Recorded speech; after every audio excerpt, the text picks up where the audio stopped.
we're also by the way live on the Hampson Foundation Facebook page too. That's where we really have wonderful community passionate about song, which we're really going to get into for the next 45 minutes or so.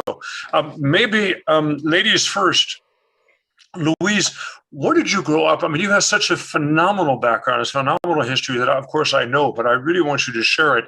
You've been on Adagio before, so maybe some people know that, but remind us a few of the highlights, and your father and your musical and your sister who played the piano, and the teacher said, just let her listen, we'll see what shows up. All that. I love these stories. Sure, I'll very briefly. Akron, Ohio, we're the tire factories of the United States, the big tire capital of the world, I was told. And my parents then moved, after my father into Akron, moved to Virginia, where I spent the rest of my growing up. My parents had lived a couple other places, but I grew up on the campus of Virginia State University. So I actually was in the same state as Adolphus Hailstork. And I believe my father actually told me he taught his brother.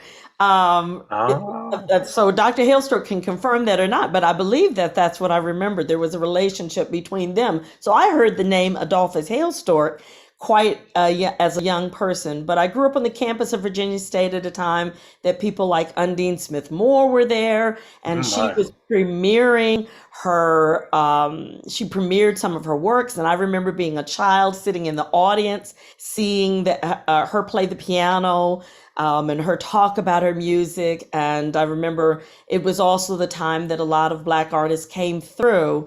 I found a reel of George Shirley doing a concert, and Willis Patterson was on the faculty, my father's colleague. I remember Count Basie being there. I remember Duke Ellington. Actually, I was a little girl. My father took me backstage at a Duke Ellington concert, and he told him I was a pianist, and Duke Ellington had me sit down play for him. And he sat on the piano bench with me.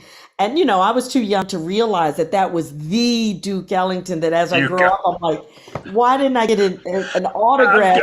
I've got all sorts of goosebumps. You just did it to me. But that's what Black universities were. HBCUs in the 1960s were that haven with intellectuals. Nikki Giovanni came through. I mean, all the great thinkers of the time and musicians did performances, and we lived on the campus. I went to school on the campus at the laboratory school, which was there. And so my life and my world was surrounded by music of the highest caliber by these Black artists. But we were also taken to Virginia Opera, Richmond, which was Richmond Symphony, the opera. They were 20 minutes away. And my parents, my father being a native New Yorker from the island of Grenada and Bermuda, he loved the opera. And for their honeymoon, my parents went to the Met to hear Menotti.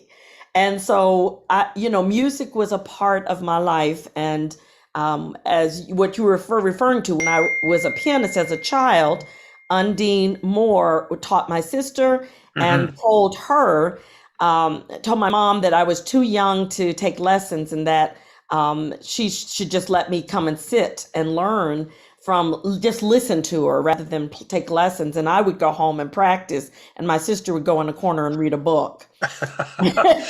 And you had these amazing ears. I mean, it just made sense to you. You would sort of create the sounds of the instruments you heard on the piano and all that kind of stuff. I mean, did Miss Moore just sort of go, whoa, wow? I mean, wow. My parents were trying to tell her that they kept saying, but the little one who's 5 years older, she'll listen to the radio, and then she'll go and recreate a symphony at the piano. And so was Mozart too young to study piano? I mean, I don't know. I think she had a firm idea that where I could barely touch the floor, I was too young to be trained as a pianist. So she let me sit there, and I just remember staring at her and my sister while they were doing the lesson, and I was absorbing it all. And she was putting the music in her fireplace. I could see her pushing pieces of scores in that big mantle that was in the sunken living room where we were sitting, because my mom and I were right there in front of her, and I would just watch. and go home. And I loved practicing, and I would practice for hours. Maybe she was smarter than I'm giving credit for. Well, she certainly was smarter than I'm giving. I mean, she saw that natural curiosity, that natural drive, and she just kind of fed you as you wanted more, but you weren't allowed to have it, and therefore you wanted it more. Right. Was that something? I think she was concerned I burn out, and that some kids being taught so young really didn't have that passion. And so she never taught me. And as when she heard me in her last year of life, one of the conversations we had, she said, I really should have taught you piano, because she heard me as a singer. I was singing her scenes of the life of a martyr. And she said, I made a mistake with you. I should have taught you piano, because you were the one that really turned into quite a musician. So. Oh, that's an incredibly sweet story. And your father, I mean, you were really just in the middle of this incredible intelligentsia, really, not just academic. I have to ask you, did you ever come across or did your father have contact with James Baldwin? James Baldwin, I don't know. Ralph Ellison, yes. James Baldwin. Really? Wow. Yeah, my father replaced Ralph Ellison on Colonial Williamsburg's board. My dad was the second African American on the board, and it was either there, or he was also on the National Parks Board as the first or second African American appointed with Lady Bird Johnson when they founded National Parks. So Dad was on that. And I know he had connections with him, but my father was in the midst with a whole lot of people, and I don't know who all. I was so young. I wouldn't be surprised. We had Baldwin's poetry, and I do remember talking with my dad about Baldwin because the books were at the house. But what does it resonate with you that there's been such a rebirth of interest, I would say passion, in James Baldwin, much less Ralph Ellison? Absolutely. Yeah. I think it's long overdue that we give serious thought and consideration to their writing, and they were way ahead of their time, especially James Baldwin with much that totally. He said. If you watch that debate again, he's predicting where we are now. Did you know that Damien Sneed told me last week that he's writing an opera on the Buckley Baldwin duet, either somehow the aftermath of it or something like that. Yes. I offered my services as the white guy. We'll see. I can audition for. I'll come and audition for him. I'm not proud. It's on St. Louis's theater. No, I'm afraid it's already cast, and I can probably do Buckley's father or something like that. But never mind. Let's not go there. Dr. Hailstork, as you listen to all this is right in your flow. This is where you come from. This is the time. In fact, you're, I think, just a wee smidge older than Louise and I. And but give us. Can you encapsulate? There's been so many wonderful things written about you, but if you could tell us a little bit about that wonderful story, how you found music or music found you, and your passions as a young man, and whether you have 16 siblings, and whether your mother stood over the piano and hit your hands if you didn't practice like Schumann's father, Well, my history is a little less illustrious. I'm glad to find out about Louise. Wow, I mean, no, I've always felt that I'm supposed to genuflect when I'm ever around. Yeah, I hear that. Now I understand why. She's a hurricane. This is I cannot think of anyone more prominent and more helpful to other African Americans and people in general than Louise, and of course, just up to me, the natural follower of Willis Patterson. My beginnings are very humble. I came from a broken home, brought up by a single mother. She liked to sing around the house, and that's a fact I do remember. And I took a aptitude test, musical aptitude test in the 3rd grade, and they discovered that I must have some musical aptitude. Gave me an opportunity to hear an orchestra and pick out an instrument. I picked out the harp, and they handed me a violin. And I started studying violin in grade school, and never got really good at that, but I did play violin all the way till I graduated. And then one of the milestone things that happened is the opportunity to sing in a cathedral course, an Anglican cathedral course, very, very high church Anglican. In fact, it was so high church that it was hyphenated. I just found out in the past 10 years, hyphenated. Wow. Roman Anglo, the Sarum Rite, filled with all the smells and bells. And I came up with that, complete with a ruffled collar, the whole 9 yards, as a voice soprano. So that, along with my public school training, went to a very fine high school. I mean, it was what we might call now a school of arts, School of the Arts. Had a fine chorus, a fine band, a fine orchestra.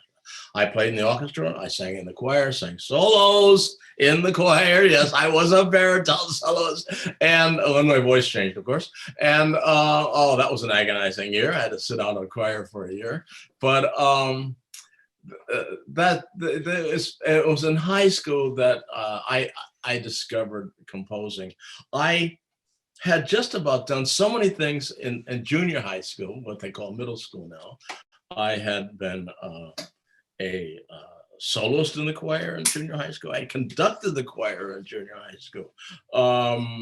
Played the piano. Through the cathedral, I took piano lessons. I took organ lessons.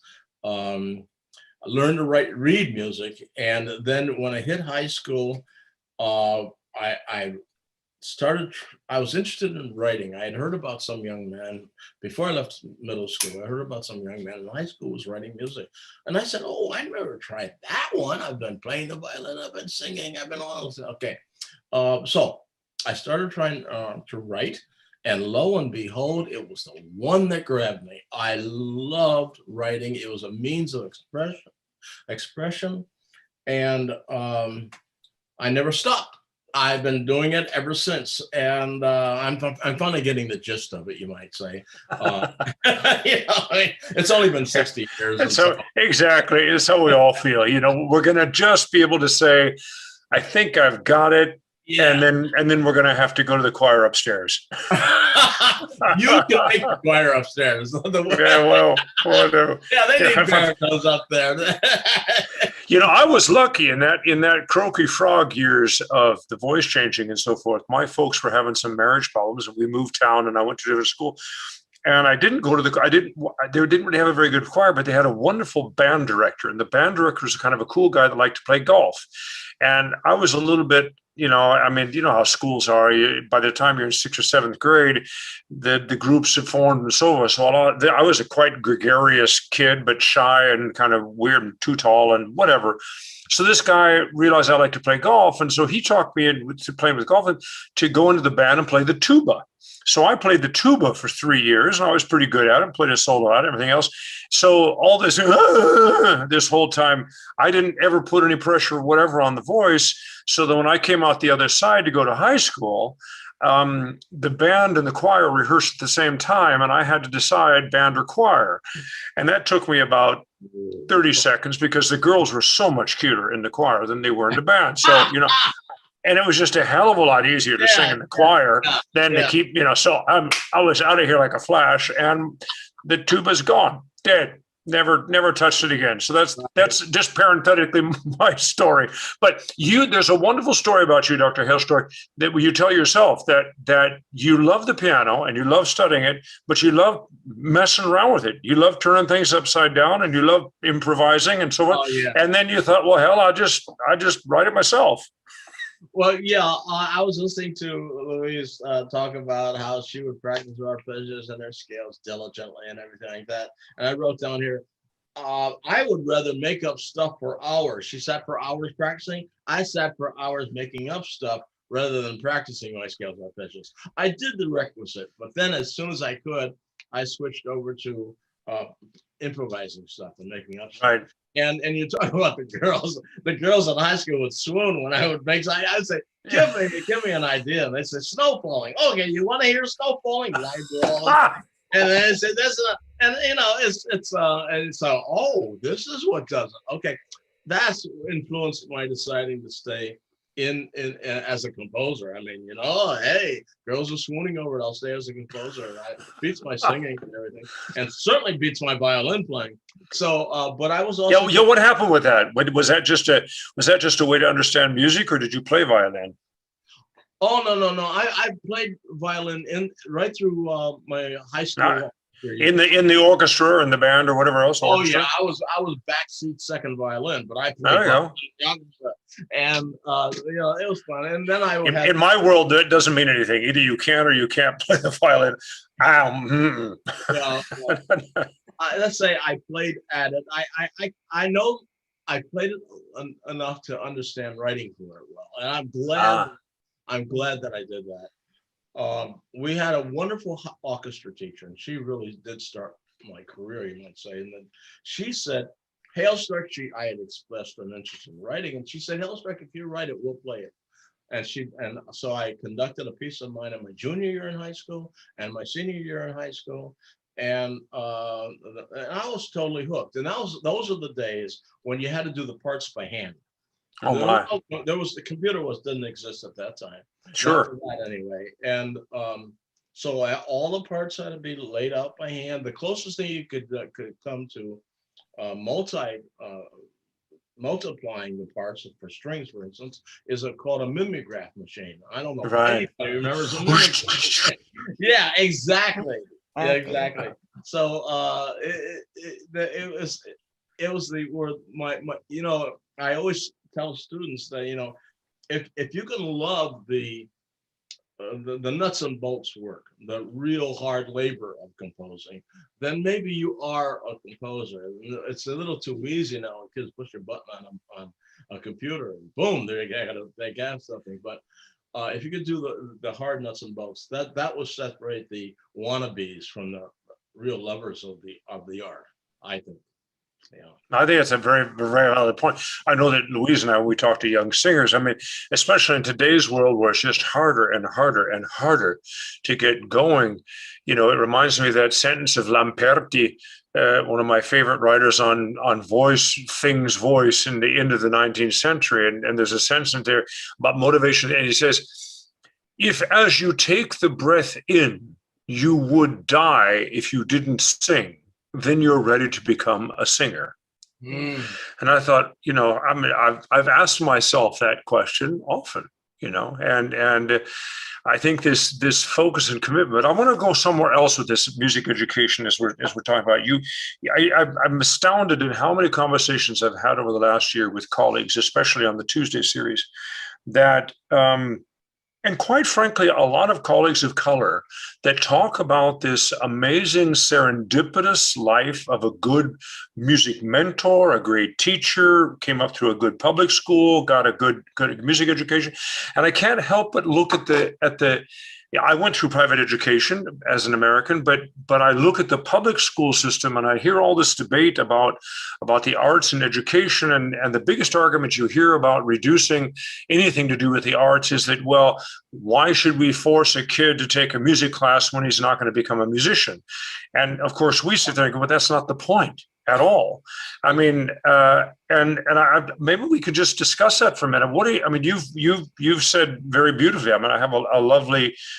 You're almost too nice about it. It's a shame that so many music programs have been put out of public education. I'm glad that it was available for me when I came along. And you can almost stop with that sentence and let people. It should resonate that people of your ability, of your experience, of your achievements, of your age.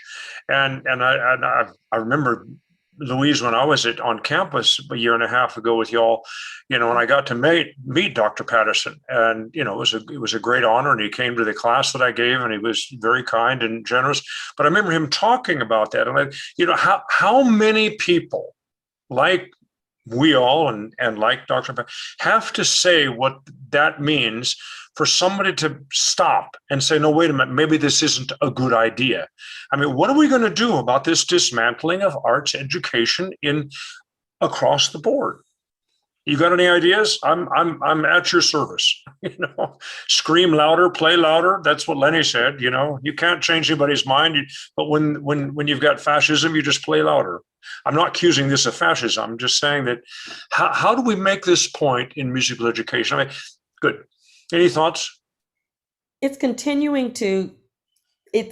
us continuing to convince people of the value of the arts beyond, as we said, just the performative part of the arts, but that the intellectual part of the arts, how important that is to science. And that's why in the academy, in many schools, they did move in universities from talking about STEM to STEAM.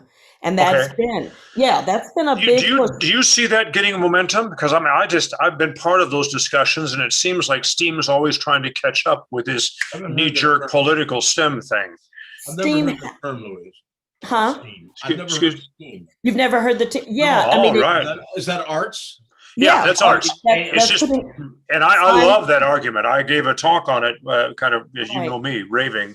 Right, and many of the big schools, when I was in North Carolina, University of North Carolina system was all talking about STEAM, and they were doing things about that rather than just talking about STEM, valuing the arts. And they had things called A+ schools in which it was infused, and the other subjects were being taught through the arts. So I know that, and they are a national model that is being looked at. So I know that there are still those who are thinking about it. Of course, with budget cuts, people always try to find ways around it. But I remember having some conversations with one donor I was trying to give money. And he said, I don't see any value in the arts. And so I said, I want you to imagine your home. And I could tell he was thinking about it. And I said, okay, now take the paintings off the wall, take the lights out, take the craftsmanship of the beautiful bookcase behind you. And as I was describing something, I said, what's left? And he said, nothing. And I said, and that is you just took the arts out of your home. Yeah, that's a STEM house. And that's a STEM house. And then that's when he got it. He said, that's the first time anybody's ever articulated it in a way that I really realized that every day I appreciate and participate in art without realizing I'm giving my money to art as I should. That's wonderful, Louise, and you're absolutely right. And there are some wonderful programs. I mean, I think of what's it called, Arts Edge. Kennedy Center is very involved. There's a lot of wonderful programs, but they've fallen into the philanthropic world. They've fallen into the nonprofit world. They've fallen into the idea of, oh yes, this elective is important. But I still can't get my head around the dismantling of liberal arts education as America was known for across the world, which meant music appreciation, which meant, I mean, how can you know? That's what I'd like to humbly do with the Hampson Foundation. We teach teachers how to teach history, social studies, civics classes with poetry and music from our country, from our living, breathing diary of the American culture. And quite frankly, that's how I found my passion and knowing something about the African American canon of classical music as I kept digging into that, realizing 15 years ago or 20 years ago, this is like a parallel universe of creativity in our country that we have willfully neglected, that would be so ingratiating to the conversation that we're having about racial issues. And this is how passionate I feel. Am I on the right track here? Dr. Hailstork, do you feel that way? Yes, absolutely. I hadn't thought of the parallel universe. I always thought it was the outside universe, but I like that. In fact, that's good, because that really kind of elevates the image of what's African American artists have been doing. It is parallel. Back in the old days, there used to be a concert series that went from church, artists would go from church to church and give their concerts and things like that. And now it's a little tougher because the churches, I don't think, sponsor that many of no. concerts, where the classical pianists would come in and the classical singers, et cetera. Right. And so it's a little tougher world, but it did exist. And I hope someday that there'll be a revival of pride in what African American artists are doing that way.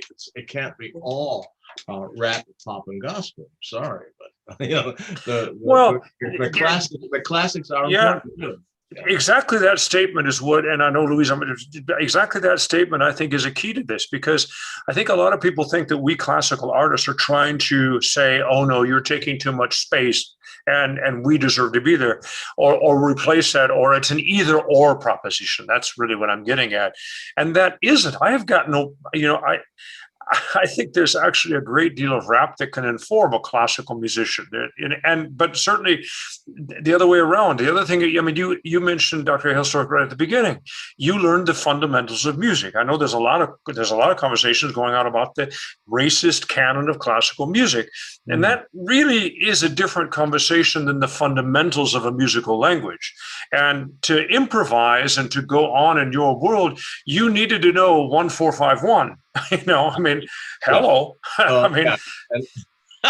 Which often is enough for rock, but yeah, we want to learn more than that. Fortunately, I went to Howard University, and Howard University, at the time I went, was teaching a very strict classical canon, and you learned much more advanced harmony than 1-4-5-1, and we did solfège, French. Wow. The solfeggio. Yeah, and all of that. And it was really a strong education that way. I don't know if that's still going on, but no. That you're an extraordinary. You love opera. You know the conductor Nello Santi. He just died last year, 91 years old. Wonderful man, Nello Santi. He could solfège as fast as he could talk. He could be conducting another piece and solfège another piece at the same time. This guy was crazy. Anyway, Louise, I broke you off. You wanted to say something earlier. Go. No, I wanted to say two things related to what you just said. Well, one, when I was talking about A+ schools, those are public schools. That is not private. They're bringing that. So there is a movement to bring the arts and teach the infusion in public schools. But two, I wanted to speak to the fact that what Adolphus just said, we had different musical educations and experiences also because of the way our community was. There wasn't the internet and other things to distract us. And so we had more time to go to, I went to live concerts as a child, and it wasn't because, there wasn't anything else to do. You didn't watch TV for hours and hours. You didn't watch the internet. And so music in your church. I'm also an Anglican like Adolphus. The Episcopal Church, a Black Episcopal Church, it's a West Indian Episcopal Church that I grew up in, would give you a little bit of Andre Crouch, lots of Bach, a little bit of spirituals. It was the gamut of musical experiences. Really? So yes, it's quite an extraordinary thing to grow up in that tradition, because you're learning all traditions.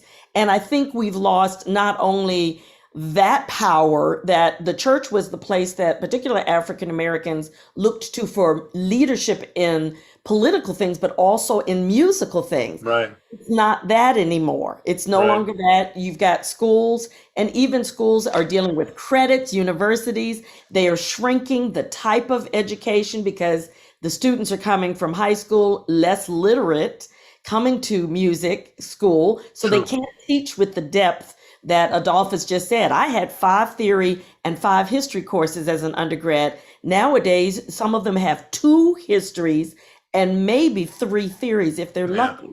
Yeah. And if they can get 1 semester of solfège in there, maybe, or 2, it's a diminution of what one needs to be a really educated musician. Right. So there's lots of issues. In full disclosure, I went to school in political science and discovered my voice and passion for poetry and song, and took first-year theory as a challenge course in the summer, and kind of bumbled through some other things. So my musical education was, I had piano and so on, but very rudimentary. I miss that. discovered my voice, discovered me and my musicality rather late, and became this kind of mélange, as it were. But these kids that are going through that get this fundamental education, as long as it doesn't stop them, as long as it doesn't become an end in of itself. I mean, you see this all the time. You're such a wonderful scholar and teacher. I mean, we are definitely in a new now. Mm-hmm. And I don't want to just focus on the African-American question of music. I want to just spend a little more time talking about music in general. It just seems to me that the study of the arts are so fundamental to the notion of empathy, to having a respect that I don't care what the people look like 150 years ago, or the shoes that they wore, the habits they had. They were essentially still dealing with the same DNA that we are. They handled it differently and sometimes atrociously, but it's still human beings. And it's this human thing that I think is getting underestimated in the educational process. And I think the performing arts have a huge role to play in that in a very friendly way. Dr. Hailstork, as you have been as well a teacher and an academic, as well as a very successful professional composer, I mean, you've got a wonderful discography, which a lot of your colleagues probably can't say. What have you seen happen in the last 20 or 25 years? And I don't mean finger wagging. I mean, we have to be realistic that we're in a new now. So what now? How can we do better? In the concert hall? Is that what you're asking? Yeah, I think in the classical world first. But I mean, what does classic mean? What I mean is in music appreciation. I mean in American history, American curriculum. We have kids coming up that have no idea of the wonders that we all sit here smiling about when we talk about. What do we do about that? You just hit on why I'm retired as of this year. I was teaching orchestration class last fall, and I was going to play. I was going to play the Rachmaninoff's second piano concerto for them, but I accidentally put the CD on the first track, which I had on it, which was the opening of the first movement of the Tchaikovsky first piano concerto. And I said, oops, I'm sorry about that. I meant to play the Rachmaninoff. You all know what that is, of course, right? They had never heard it in their lives. Yeah. I mean, we know as soon as you bump, what? Yeah, but that's Tchaikovsky, Dr. No, they had never heard it, had never heard of it, and I was shocked. I said I couldn't even get out of high school without knowing that piece, and so. So what is that? Okay, we could use that as an indictment. We can use that as an SOS signal. We could use that as a big. What do we do with that? And by the way, if you talk to a politician about that, they're going to say, "Yeah, and the problem is what?" What do we do about that? Well, the kids were malnourished. I mean, they had. I've often complained that too often in the public school system, especially, the kids are used for performances in the choirs or in the orchestras or in the bands, but they're not educated about music.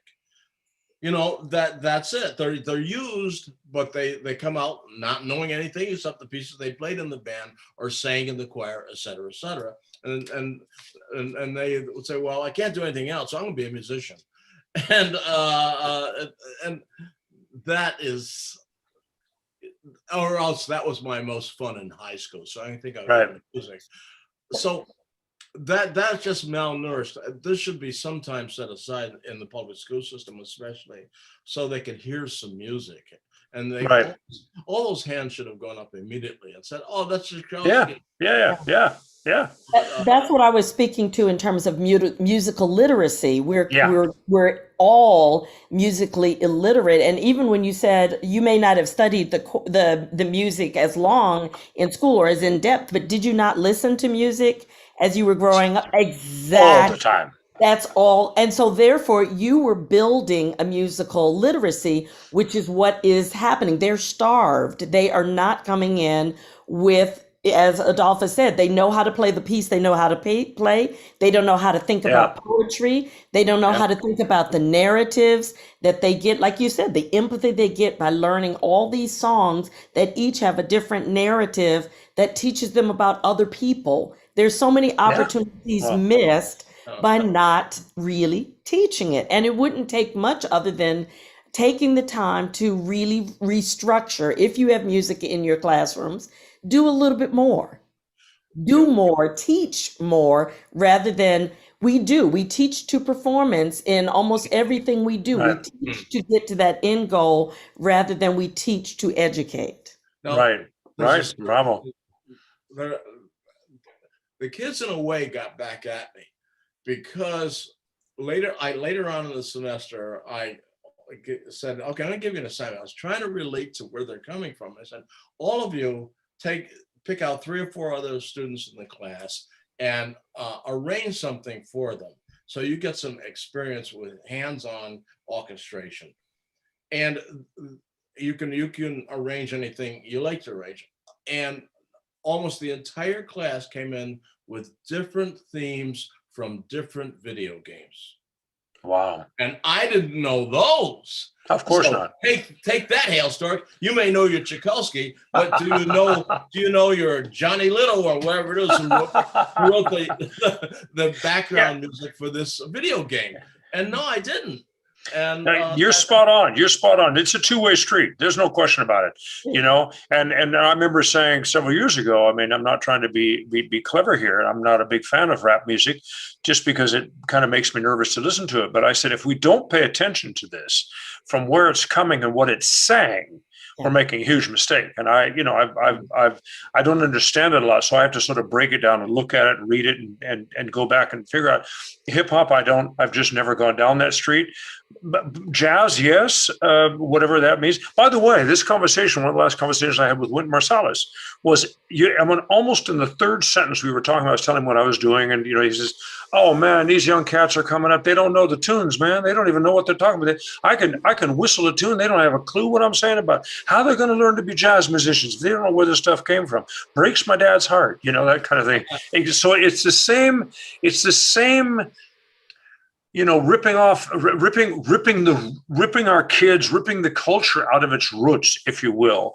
And I'm hoping that this tipping point of, which I would like to call it a tipping, I hope that this new sensitivity and awareness through, quite frankly, unimaginable tragedies of death, that we are awakening to enough is enough, to the African American culture not being a parallel universe, but in fact being endemic to the story of America. And not just, and of course it always has been, but you know what I mean? I don't mean just the negative. I mean the celebration of life that is in this fantastic canon. And that's why our project in Hamburg is so near and dear to my heart. And I'm so grateful that, Louise, you came in to help give some shape and focus to it. But what I want to ask on top of that, well, I guess I want to ask you, do you feel that as well? Do you think that is a kind of awakening? Are we in a new now of wider cultural awareness and preparedness to celebrate each other's roots in this culture? Or is it the same old version number 75? Be blunt, do it. It's the question really is, see, I've had this happen before. I've heard. Sure. I was part of it in the 80s. Exactly. They came up with the Martin Luther King holiday, and someone named Dominique Delermo was looking around the Indiana Library for music by Black composers. His eyes were open. In fact, where is the stuff? And he spent the rest of his life dedicated to trying to espouse the value and find pieces by African American composers, whether they're European or American. And that happened in the 80s, but then everything kind of is, that cycle happened. Then it no longer was a hot topic, and it faded and faded. Now with the death of George Floyd, there's all this new awakening by the orchestras, by opera companies, by choral ensembles. Do we have anything by African American composers? Is there anyone out there doing anything that we could put on our programs? And so the question is whether, we got to go with it. I mean, we absolutely have to go with what the opportunities that arrive. But the only question I've heard friends of mine say bitterly that, well, this is only a momentary cycle and that will fade also. I hope that this is really this will be the beginning of a continued expansion, because I know that orchestras and groups are looking to expand their audiences. Okay, how do we get more African Americans in the seats, and also how do we get more African Americans on the stage? And so they have this big discussion about whether auditions should be held behind screens and all of that. So there's a new awakening. There's things that are boiling. Let's see if they keep on boiling. Oh, we've got some, Louise, I'm going to come right to you, but I just want to say, we do have some new weapons or tools. Let's put it this way. I think that the streaming world is actually very positive in this sense. Yes. I mean, if you, I don't want to take the time and lose track here, but if I was going to do a screen share and go to the Adagio, which, ladies and gentlemen, the Adagio website is fabulous. Get yourself the app. You can have it on your phone, your iPad, your computer, whatever. It's the largest, deepest database of classical music built by classical musicians. The user interface is totally friendly. It can go in your pocket. You make a playlist, and it just immediately goes. I mean, it's a wonderful playground. And if you put in Louise Toppin, you're going to see a lot of wonderful records. And if you put in Adolphus Hailstork, you're going to find even more wonderful orchestral literature and choral literature that you've never heard before. And there's 2 points I want to make here. One, I do think that the streaming world, I say that Adagio is really like a music library in your pocket. It's more than just something coincidental, and that's what we're working on. And I'm very invested in the sense of energy with Adagio to help make that happen. There's tremendous potential in the world of availability of a bigger conversation. The other thing I always want to say to our public is, never mind if you don't know some of the stuff we're talking about here. I have to tell you, your young colleague, Anthony Green, who you have all are very close with, and he's also on our program. I had him on the show a couple of weeks ago, and he was talking about this whole Castles of Your Skin and how it started. How he and his partner Ashley decided, we really need to focus on African American composers. And they looked at each other and went, well, I know. I know. Did you hear about, is he African American? And they kind of came up with like 10 names. And I just burst out laughing. And I said, you don't know how good that makes normal people feel. As indicting as it is, as horrifying as it is, and how ridiculous it is. And now, straight off to you, Dr. Louise Toppin, who have built one of the most extraordinary, useful databases to take this conversation of wider repertoire in our concert houses forward. Tell us about the African Diaspora website and Videmus, if you would be so, or Videmus, excuse me. That's all right. Well, thank you so much. Both of these are tools to help people have those conversations and find the repertoire of African American and African diaspora. We try to make sure we're not focusing just on the United States. And right now we have the voice music. There's more than 4,000 entries in voice, and you don't have to know anything. You just type in your voice type or your range or a poet or whatever any little bit of information. It's fabulous. It's so much fun. You're going to find stuff, and that's what we want. And now we've opened 2 weeks ago the orchestral side of it, and we've added links because we worked with conductors to find out what were the barriers for them. And right. Among those were being able to hear it. So any performance that already exists on YouTube, we have linked it to it. They click a button and it goes right to it. They have perusal scores they can find. They have publishing, printing information. We have done a deep dive. We're over 1,100 at those. Fantastic. And your presentation was actually to the American Orchestra League, right? Or League of American Orchestras. League of American Orchestras. And that's Simon Woods, right?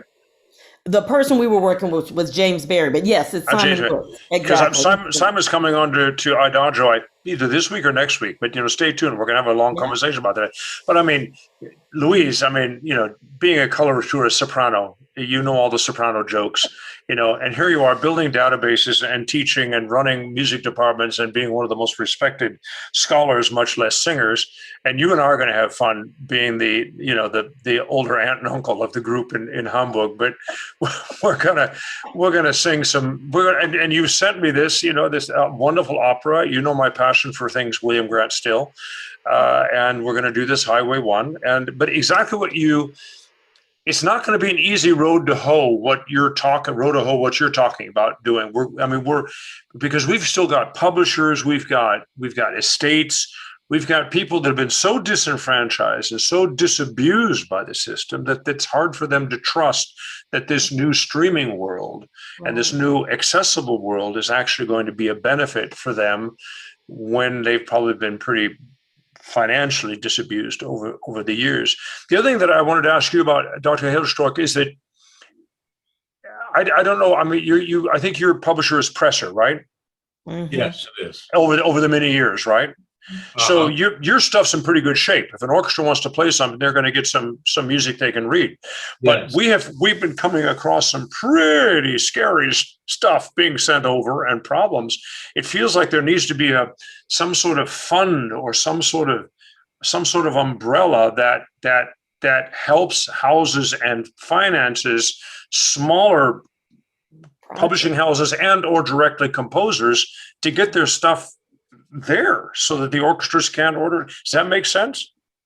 Well, yeah, I can only tell you, it makes sense to me. What I did when I first started is that, I call it a Hailstork Enterprises. I actually wound up buying my own copying machine. I like to joke around and saying that I made Kinko's to what it is today. Because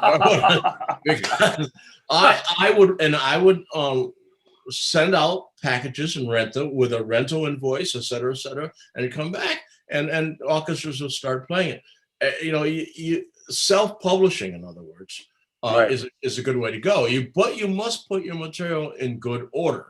And when people ask me, what would you say to young composers coming along? I say, learn your craft.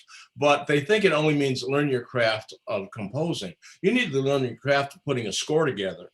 And also how to make it accessible. Also keep a list of your choral music, a list of your songs, a list of your orchestra pieces, and you have them in separate mini catalogs. And you can share your information. And that's before Presser and I ever got together. So that's well done. Yeah. Let's talk a little bit of music. You guys are really generous with your time, and I don't want to disabuse you of it. How did you two meet? And Louise, what is it that you're going to sing in Hamburg? I was trying to remember. Oh, I know how we met. We met in 1987 at University of Michigan, and you were in high school. Oh, elementary. I told you I was a musical genius or something. We didn't meet in 85 at Willis's thing? No, because I wasn't at the symposium, but he had invited you to come to Michigan, and we were doing a celebration of you, and I had just arrived, and I was asked to sing these two songs, hard as all get out, Song of Ruth and Song of Mary. I think I got them because nobody else could sing them with the pitch and stuff. So I inherited them, but I found them extraordinary, and that was the beginning. And I included them on my dissertation recital at the end of my program. And I just continued singing those songs. That's all I knew of his music, because I'd never seen any printed songs except those in Patterson's anthology. And then over the years, he started sending me scores. And so as I saw the mound become almost, 8 inches thick, with these songs that were not published in the last few years, I said, well, where's the publishing of these songs? And he said, there isn't one. And so I took on publishing them this year because we were trying to record them. And I said, well, they need to be in shape to record. Right. So that's how we, really got together. And I'm going to sing two pieces from Songs of Love and Justice. They're to the text of Martin Luther King. They are also pieces I've been associated with most of my career. And Martin love, Luther King Jr. or Senior? Junior, right? Jr. I'm so Yeah, sorry, sorry. Martin Luther No, King no, no. Jr.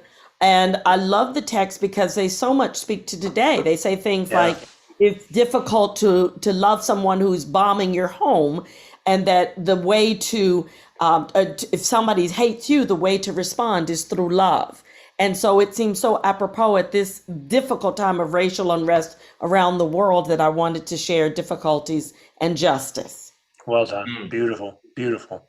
Dr. Hailstork, I'm going through your discography, which is really wonderful. I think the first music, I mean, you have a name that once you come across it, one doesn't forget.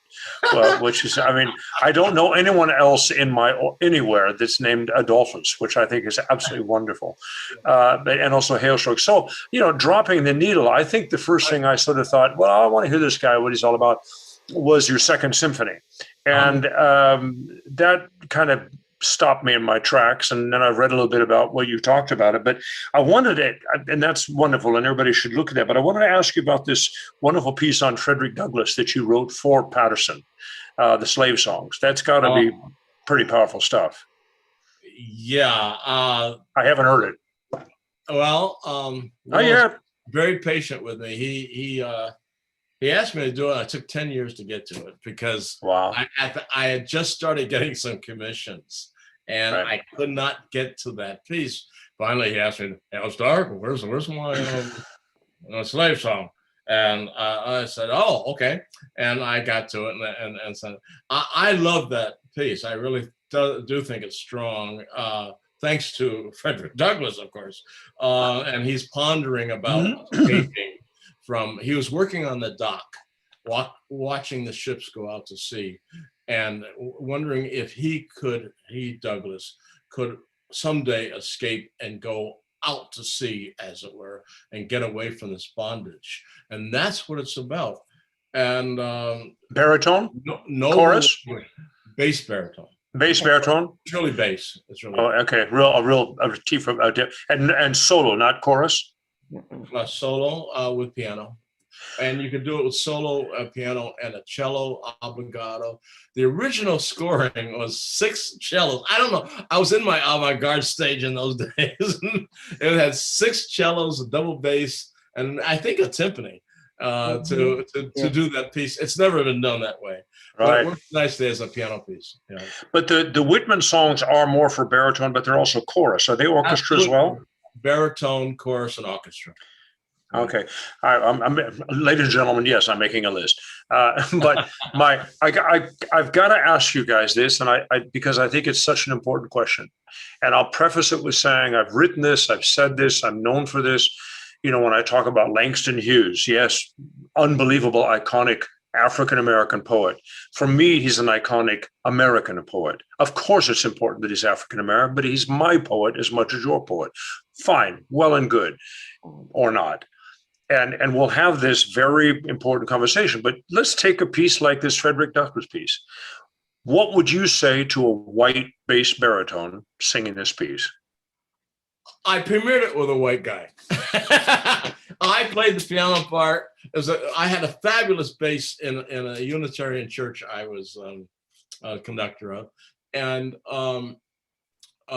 when I finally wrote this, and we were celebrating, I think, Black History that month or something, and I said, "Hey, Doug, what if you sang this for me?" He thought it was kind of funny, kind of ironic. It never crossed my mind.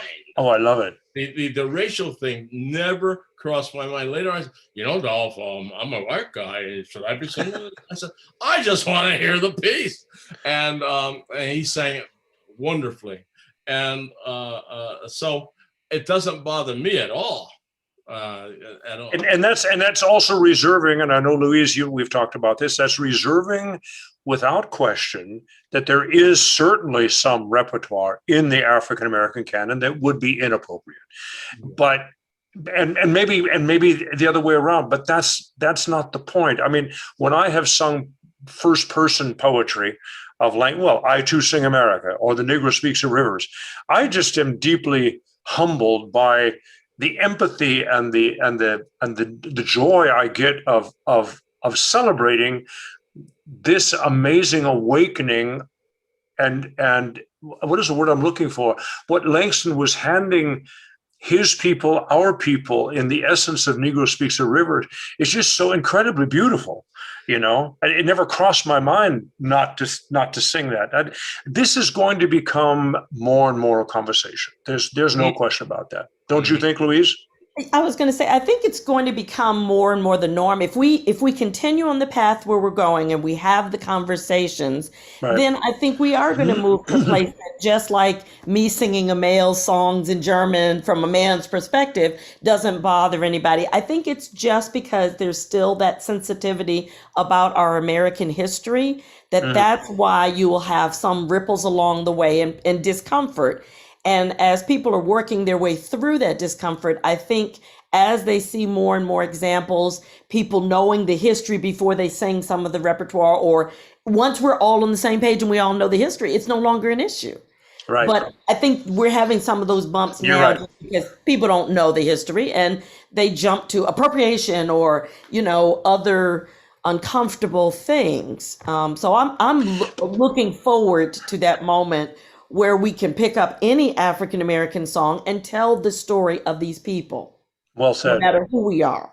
And by the way, I mean, and obviously having your database, your African diaspora website, that is just all about repertoire. Now with the orchestras, I mean, it's a beautiful thing. And of course, we support you, the Hampson Foundation. The Hampson Foundation has got a raft of HampsonFoundation.org and the songofamerica.net project. We have so much poetry and so much history and timeline and interlacing, and obviously, it's going to be a lot of like I said, the not-for-profit area that's going to be picking up these things. We need to keep moving, and I know you would like to as well, Louise, in your projects and with Videmus. There needs to get a center of gravity. Art's edge is important. The training of kids for tomorrow. We're going to have to start bringing these programs from wherever they came back into the school curriculum, and we're going to and that's what we try and do on our I try and hand templates to a teacher. The teachers don't have time to do this. Hand them a 10-minute template that says, okay, if you're talking about restoration, why don't you look at these songs? If you're talking about civil rights in the 30s, why don't you look at these songs? Whatever templates we can build. And so, because it's not going to happen on the public level. I mean, look at the. I'm sorry, I have to digress in business politics right now. I mean, look at this huge contention on a national educational policy level inside of the next stimulus bill that needs to be passed, hanging on the 1619 project. Right. I mean, you have to shake your head. I mean, well, Right. You can't shake your head. It's just. And like you said, you and me, the projects we're all trying to do are those building blocks that will make it easier and easier for people to begin to have the conversations, Right. and hopefully move those who are stuck on that 1619 project stumbling block to take it as what it is, which is an opportunity to read, Right. to digest, and to talk about it. Right. Whether you agree with it or not, just talk about it. Don't shut things down. There you Have go. a conversation. And okay, so ending on a very positive note, what are each of you working on? What's going on I mean, you're going to come to Hamburg and you're working for me, but we're working together. We're going to do this. The George Shirley Of course, the George competition Shirley. is this weekend. So an opportunity for people to learn African-American music by students of all ethnicities. Is it going to be online? Is it going to be online? On your website. Oh, we're doing on the website, are we? On Hampson Foundation. Hampson Foundation. So it's going to be on your Facebook and mine. All right. James. So I've got too many hats going on. I haven't locked into the times that I'm going to watch that on the weekend. It's very. What's going on? What's going on with Videmus? Well, that is what Videmus is doing right now, is a George Shirley competition to. Okay. $35,000 going to students from around the world that we raise every year, and we can't do our classes. It's virtual this year, but Vademus is also trying to do as much as we can with the publishing. We are the house for the diaspora, the database. We're trying to come up with funds so that we can. Oh, I didn't realize. Okay, I didn't realize it was sitting on top. I get that. I get that. Okay, is it also the publishing company of your Margaret Bonds? It's the head, but yes, it goes through classical vocal reprints, but everything comes out of Vademus is the parent, and all of these are my children projects. I don't know how long you've known. Classical Vocal Reprints is a wonderful company run by Glendower Jones and owned by Glendower Jones. But I've known Glendower since he was the guy you went to at Padelson's Music in New York. Yes. Have you known him that long? Oh, yeah. Right? I used to go in New York and see Glendower. And I remember Glendower called me and says, "Can we have coffee?" And he said, "I can't take it anymore." and I was really there at the beginning when he shifted over to make his own company. And, you know, God bless him. He does so many wonderful things. Dr. Hailstork, looking at your discography, which is a lot of fun, and I promise I'm going to go through it. I've only dropped the needle in so many different places, and that's a horrible phrase, and please forgive me. And what I'd love to ask you is to tell me your 5 favorites, but that's like asking your favorite grandchildren. What are you working on now? What's got your heart and mind just completely captured? At this immediate moment, I'm working on dropping the doctor, so you can call me Adolphus. Well, that would be my honor. Call me Thomas. Yes, please just call me Adolphus. Thank you very much. I said, gee, that moves me up to almost the rank of Louise. She gets a first name. But anyway, pieces I'm working on a piece called Tulsa 1921 for Mozart, mezzo soprano, strings, percussion, and harp. That's going to be premiered by the Harlem Chamber players in June. On June 19th is going to be the actual broadcast. And that's Janai, isn't it? It's Janai Bridges, right? No, June. No, but it's Janai Bridges is singing it? Janai Bridges. Right. Yeah, oh, she's wonderful. Oh, yeah. Well, now, wait a minute. When's Juneteenth? June 19th is the date. And so that's the date you're going to do it on? Yes. That's the date. Ladies and gentlemen, look up Juneteenth. Stay tuned for this. Is it going to be online somewhere? Will it be a public performance or a digital performance? It's going to be put online on the 19th of June. Wow. Yeah. We'll be there. We'll give it a shout out at the Ham Song. So. We'll find a way. My passion working with iDodge was also to be the net that goes out and start gathering some of these things and make sure they get in the ecosystem of the iDodger.com, and they're all for it. My passion is capital D democracy means nothing if you don't have capital D diversity, and of course. I like that. I mean. Well, I'm just taking a chapter out of your book. That's all. Can I tell him? Louise, come on. Yes. I want to tell him one more thing. I forgot to tell him. I did a radio show on your music for a radio station, WGTE in Ohio, to celebrate your birthday. So it's an all Adolphus Hailstork with his symphonic, his chamber, and a little bit of his vocal music. Is it still online? It should be. So I will make sure that I get it sent to both of you. Ladies and gentlemen, we're going to get Louise what she just said now. We're going to get the information and we'll give it to this miracle woman called Christy Finn, who's my managing director. And we will have that link, if it's available, that you can go and listen to it. We will make that available on the Hamson Foundation website for you in the next 24 hours, if we can all get that information. As soon as we get the info. I don't want to put it, but wouldn't that be wonderful? What a wonderful idea. It was a surprise for him and I forgot to tell him. Oh, well, surprise, Adolphus. Thank you. Very nice surprise. It's radio, right? I mean, it's radio. Okay. WGTE, and it's WGTE. The third. They started asking me to do a series, so I did one in February for spirituals, talking about how the spiritual has grown and changed over time. I did one for Women's History Month for March, and then the April edition was your birthday, and hopefully I'm gonna put my heads together with several people and figure out they want me to do a full series. So Thomas, you're going to have to help me with what Wow. we do next. Where do we go next and talk Count about me in. Anything I can do to help. To ride in your wake like a skier in back of the boat is just perfectly. No, come on. Let's put our heads together. We can do some. We can do some great stuff. Fun stuff. Yeah, Have some fun stuff. It's fun stuff. Exactly what it is. When you're this passionate, ladies and gentlemen, it is just pure fun. You guys have been more than generous. There's a bunch of other questions I'd love to. We'll just do version 2 on this. Adolphus, I look forward to meeting you personally. I look forward to getting to know more of your music, and with the publications of your songs, there's got to be something I can wrap my lips around.